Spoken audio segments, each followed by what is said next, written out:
الحمد لله رب العالمين، والصلاة والسلام على سيد الأنبياء والمرسلين وعلى آله وصحبه أجمعين، أما بعد.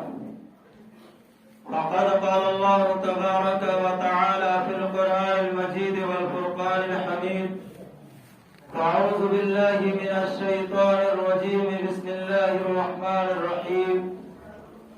وَإِذْ يَمْكُرُ بِكَ الَّذِينَ كَفَرُوا لِيُثْبِتُوكَ أَوْ يَقْتُلُوكَ أَوْ يُخْرِجُوكَ وَيَمْكُرُونَ وَيَمْكُرُ اللَّهُ وَاللَّهُ خَيْرُ الْمَاكِرِينَ. وقال تعالى في موضع آخر: إِلَّا تَنْصُرُوهُ فَقَدْ نَصَرَهُ اللَّهُ إِذْ أَخْرَجَهُ الَّذِينَ كَفَرُوا ثَانِيَ اثْنَيْنِ إِذْ هُمَا فِي الْغَارِ إِذْ يَقُولُ لِصَاحِبِهِ لَا تَحْزَنْ إِنَّ اللَّهَ مَعَنَا فَأَنزَلَ اللَّهُ سَكِينَتَهُ عَلَيْهِ وَأَيَّدَهُ بِجُنُودٍ لَّمْ تَرَوْهَا وَجَعَلَ كَلِمَةَ الَّذِينَ كَفَرُوا السُّفْلَىٰ وَكَلِمَةُ اللَّهِ هِيَ الْعُلْيَا وَاللَّهُ عَزِيزٌ حَكِيمٌ. صدق اللہ العظیم.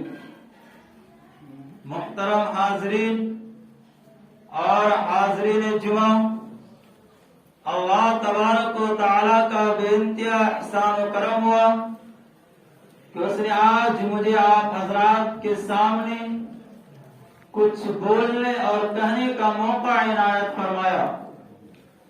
دعا فرمائے کہ اللہ تعالیٰ مجھے صحیح کہنے اور ہم تمام امت مسلمہ کو صحیح باتوں پر عمل کرنے کی توفیق نصیب عطا فرمائے، آمین.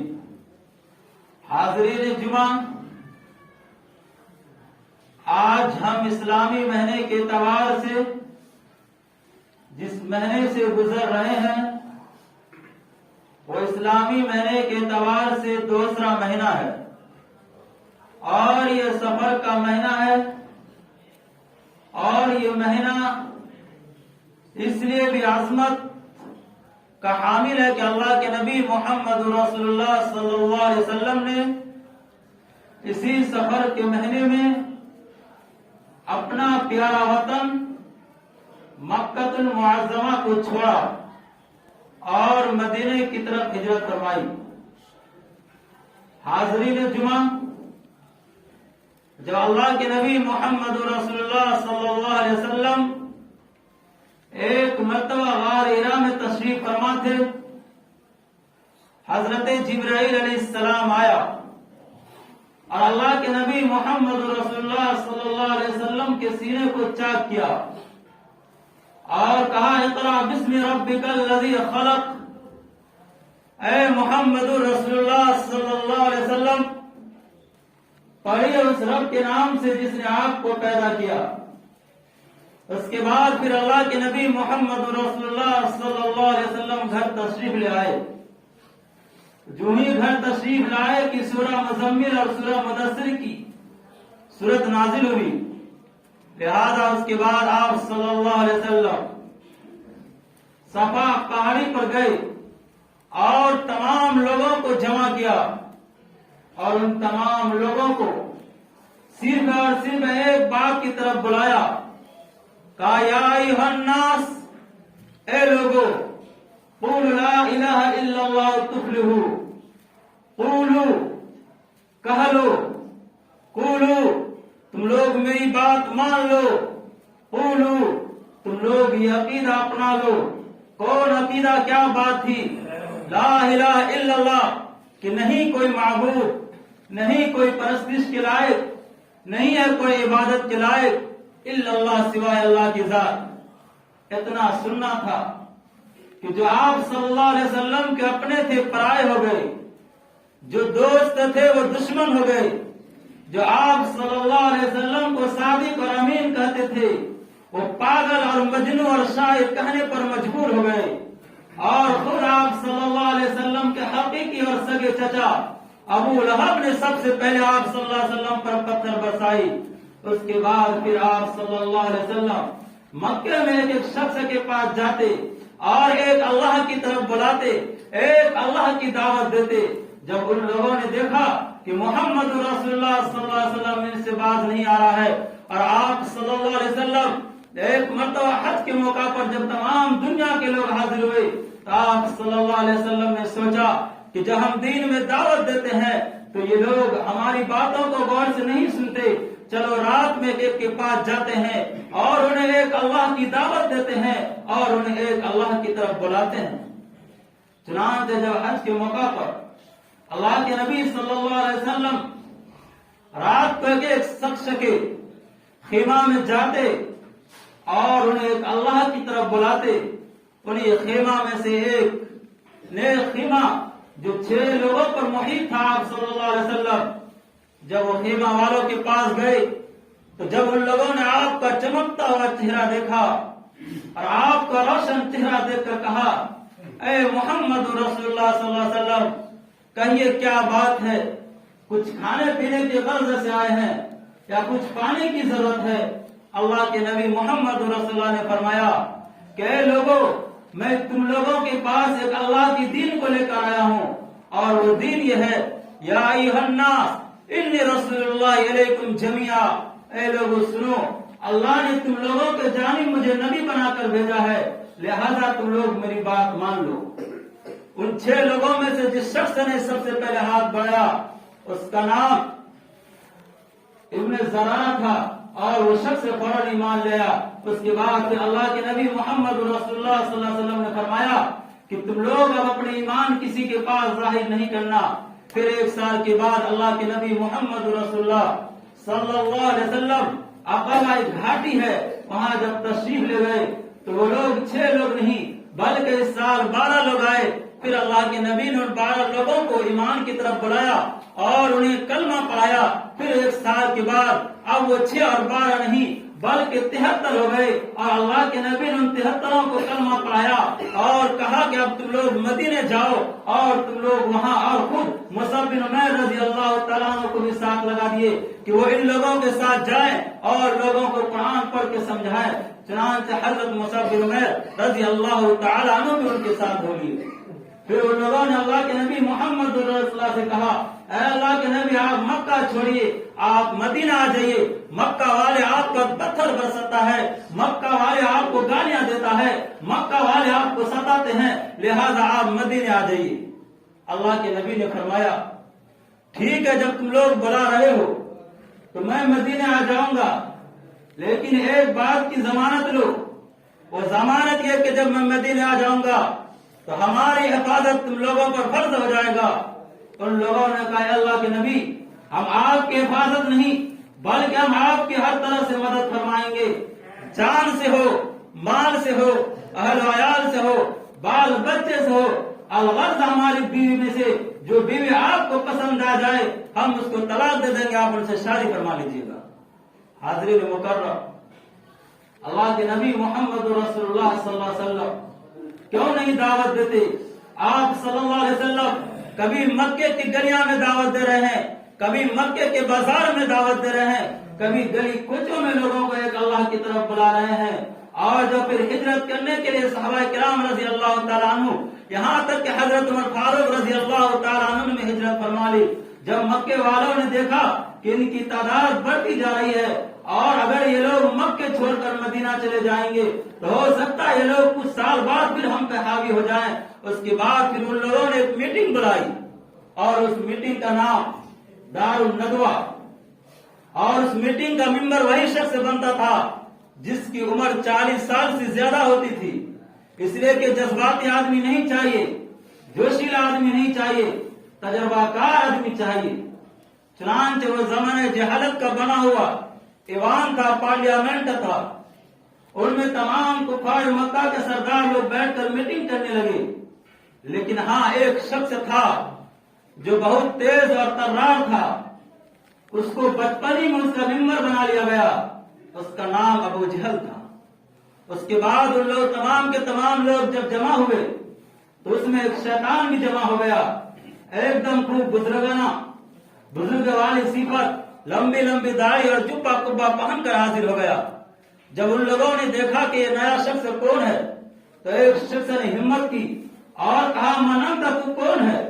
تو کیسے ہمارے ایوان اور پارلیامنٹ میں داخل ہو گیا؟ انہوں نے کہا شیطان کہ دیکھو یہ بہت اہم اور بہت بڑی میٹنگ ہے، ہم سوچے کہ ہم بھی شرکت فرما لیں اور ہو سکے ہماری کوئی بات تم لوگوں کو پسند آ جائے اور تم لوگ ہماری بات مان لو۔ چنانچہ ایجنڈا میں بات ہونے لگی، ایک شخص کھڑا ہوا اور انہوں نے کہا کہ ہماری رائے ہے کہ محمد رسول اللہ صلی اللہ علیہ وسلم نے ہمارے تمام معبودوں کو جھٹلا کر رکھ دیا، لہذا انہیں مکہ سے نکال دیا جائے، کم سے کم ہمارے سر کا درد تو ختم ہو جائے گا۔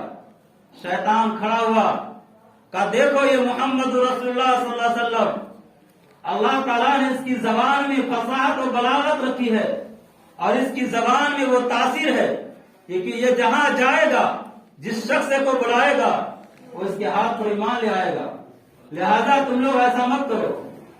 پھر اس کے بعد ایک دوسرا شخص کھڑا ہوا اور انہوں نے کہا کہ ہماری رائے یہ ہے کہ محمد رسول اللہ صلی اللہ علیہ وسلم کو ایک گھر میں قید کر دیا جائے اور صرف ایک کھڑکی چھوڑ دی جائے جن سے اس کو کھانا پینا دیا جائے گا اور وہ سانس لیں گے اور وہ اسی میں سرگرم کر مر جائیں گے۔ پھر شیطان کھڑا ہوا اور کہا دیکھو تمہاری رائے بھی غلط ہے، تم جو یہ مشورہ دے رہے ہو یہ بھی بالکل غلط ہے، اس لیے کہ یہ محمد رسول اللہ کے ساتھی جو ہیں محمد کو قید خانے میں نہیں رہنے دیں گے، یہ اپنا جان گنوا دیں گے مگر اپنے ساتھی کو قید خانہ میں دیکھنا منظور نہیں فرمائیں گے۔ اس کے بعد پھر ابو جہل کھڑا ہوتا ہے اور کہتا ہے لوگوں دیکھو ہماری رائے یہ ہے کہ ہم میں سے جتنے شخص ہیں ہر شخص اپنے اپنے خاندان میں سے ایک منچلا نوجوان دے جو بہترین تیر انداز اور تلوار چلانا جانتا ہو، اور ہم لوگ آدھی رات محمد رسول اللہ صلی اللہ علیہ وسلم کے گھر کا گھیراؤ کر لیں گے، محاصرہ کر لیں گے اور محمد رسول اللہ صلی اللہ علیہ وسلم کو جان سے مار ڈالیں گے۔ اس کے بعد شیطان نے کہا تم تو ہو چھوٹے لیکن تمہاری رائے سب سے بہتر ہے، اور کہا دیکھو لوگوں اس چیز میں تاخیر نہیں ہونی چاہیے بلکہ یہ کام آج ہی ہونا چاہیے اور یہ کام ہم لوگ آدھی رات میں کر ڈالیں۔ سامنے مکرم اس کے بعد پھر جبرائیل علیہ السلام وحی لے کر آتے ہیں اور اللہ کے نبی محمد رسول اللہ کو حکم ہوتا ہے اے اللہ کے نبی محمد رسول اللہ صلی اللہ علیہ وسلم آپ مکہ چھوڑیے اور مدینہ ہجرت فرما لیجیے۔ چنانچہ دوپہر کے وقت میں اللہ کے نبی محمد رسول اللہ صلی اللہ علیہ وسلم حضرت ابوبکر صدیق رضی اللہ تعالیٰ عنہ کے گھر پر تشریف لے جاتے ہیں۔ حضرت ابوبکر رضی اللہ تعالیٰ عنہ جب حضور اکرم صلی اللہ علیہ وسلم کو دیکھتے ہیں تو فرماتے ہیں کہ یہ وقت گھر سے نکلنے کا نہیں، لگتا ہے کہ آج ضرور کوئی خاص بات ہوگی۔ فرمایا اللہ کے رسول کس گھر سے آنا ہوا؟ حضور نے فرمایا گھر میں جتنے لوگ باہر کے ہیں سب کو باہر نکالو۔ ابوبکر نے فرمایا گھر میں کوئی باہر کے لوگ نہیں ہیں، سب اپنے ہی لوگ ہیں، بتلائیے اللہ کے نبی کیا غلط ہے، کس مقصد سے آئے ہیں؟ اللہ کے نبی نے فرمایا کہ ابوبکر آج رات ہجرت کرنی ہے اور تمہیں بھی ساتھ چلنا ہے۔ ابوبکر نے فرمایا اے اللہ کے رسول کیا اللہ نے میرا نام لے کر کہا؟ کہا ہاں ابوبکر اللہ نے تمہارا نام لے کر کہا ہے اور آج تمہیں بھی ہمارے ساتھ ہجرت کرنی ہے۔ سامنے مکرم پھر اس کے بعد حضور اکرم محمد رسول اللہ صلی اللہ علیہ وسلم رات کو آرام فرماتے ہیں اور حضور صلی اللہ علیہ وسلم کے روم میں حضرت علی تشریف فرما ہوتے ہیں، اور جب رات ہو جاتی ہے حضرت جبرائیل علیہ السلام آتے ہیں، اللہ کے رسول محمد صلی اللہ علیہ وسلم کو جگاتے ہیں، کہتے ہیں اللہ کے رسول اٹھیے اور ہجرت کیجیے۔ حضور فرماتے جبرائیل کیسے ہجرت کروں؟ لوگوں نے تو چاروں طرف سے ہمارے گھر کا محاصرہ کر دیا۔ فرمایا کہ آپ اٹھیے اور سورہ یاسین کی تلاوت فرمائیے، وَجَعَلْنَا مِن بَيْنِ أَيْدِيهِمْ سَدًّا وَمِنْ خَلْفِهِمْ سَدًّا فَأَغْشَيْنَاهُمْ فَهُمْ لَا يُبْصِرُونَ۔ جب اللہ کے نبی محمد رسول اللہ صلی اللہ علیہ وسلم اس آیت کریمہ پر پہنچے تو ایک ایک شخص کے اوپر